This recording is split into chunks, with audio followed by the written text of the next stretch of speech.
Une grande messe a été dite ce samedi 14 juin 2014 à l'église Notre-Dame de Paris, place Jean-Paul II, en mémoire du cardinal Bernard Agré, décédé le 9 juin 2014 à l'hôpital Bichat à Paris, suite d'une longue maladie. Ils étaient plus de 500, ces Ivoiriens et non-Ivoiriens, venus rendre un dernier hommage à cet illustre homme de Dieu. De Madame Thérèse Houphouët-Boigny à l'ambassadeur de Côte d'Ivoire en France, son Excellence M. Charles Gomis, et d'autres personnalités politiques, anciens ministres, ils étaient tous unis et ont oublié un tant soit peu la politique pour être assis côte à côte dans cette église, comme pour dire qu'il fallait un temps soit peu penser à la Côte d'Ivoire qui venait de perdre un de ses illustres fils. Né le 2 mars 1926 à Mouga, en Côte d'Ivoire, Bernard Agré a été baptisé à l'âge de 6 ans à Mémi, son village près de Grand-Bassam, où il reçoit son instruction primaire de 1936 à 1941. De 1941 à 1947, il rentre au grand séminaire de Benjerville pour poursuivre ses études de philosophie et ensuite à Ouida, au Bénin, pour ses études de théologie de 1948 à 1953. Il a été ordonné prêtre le 20 juillet 1953 et devient vicaire de Dabou. Il a été évêque le 8 juin 1968 et consacré le 3 octobre cardinal. Le 6 juin 1992, il a été nommé évêque de Yamoussoukro, dont il devient le premier évêque. Le 19 décembre 1984, il est nommé archevêque d'Abidjan. Le 21 février 2001, il a été créé cardinal par Jean-Paul II avec le titre de cardinal prêtre de Giovanni Crisostomo Montesacro Alto. Il a été le premier cardinal ivoirien à participer à un conclave, celui de 2005 pour l'élection de Benoît XVI. Ayant dépassé la limite de l'âge, il ne participera pas à l'élection du pape François au conclave de 2013. Le lundi 9 juin 2014, vers 9 h, il a tiré sa révérence à l'hôpital Bichat à Paris.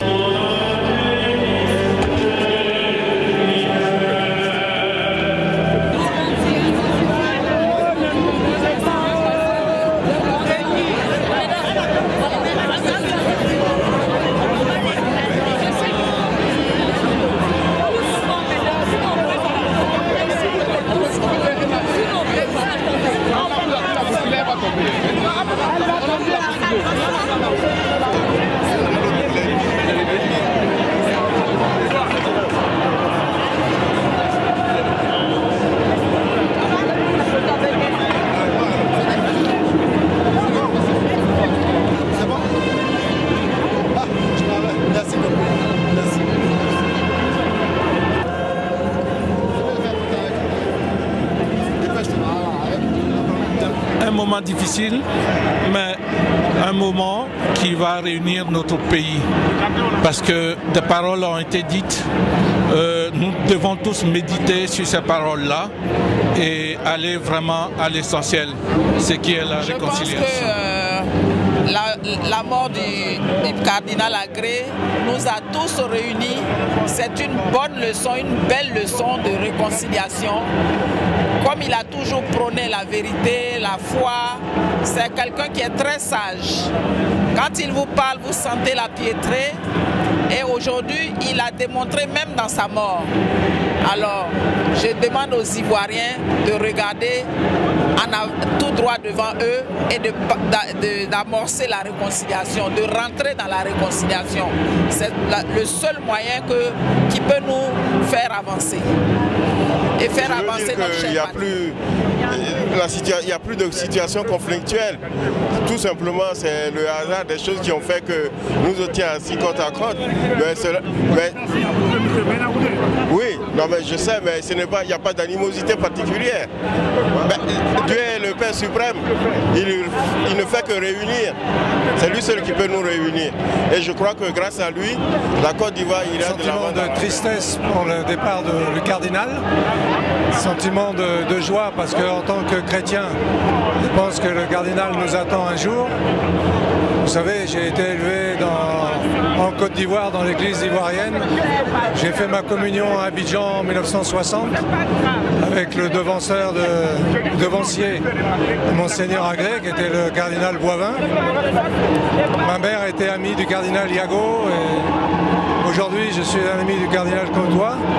J'étais content d'être au milieu des Ivoiriens aujourd'hui pour cet hommage. Certainement partie des personnes qui n'auraient pas pu être absentes à cette cérémonie, à cette messe où nous pleurons tous le départ de son éminence Bernard Cardinal Agré, un homme qui a rassemblé les Ivoiriens à travers les générations, un homme qui a rassemblé les Ivoiriens à travers les ethnies et qui s'est élevé au-dessus de toutes ces considérations pour ne penser qu'à la Côte d'Ivoire.